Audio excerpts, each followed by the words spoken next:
الله وبرکاتو.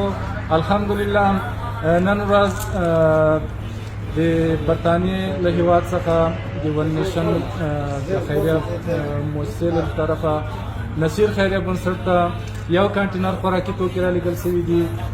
انشاءالله تعالی دا مرستې به موږ د افغانستان په مختلفو سیمو کې مختلفو ولایتونو کې په یتیمانو په ژوندو په بېوزلو کورنیو باندې تقسیموو.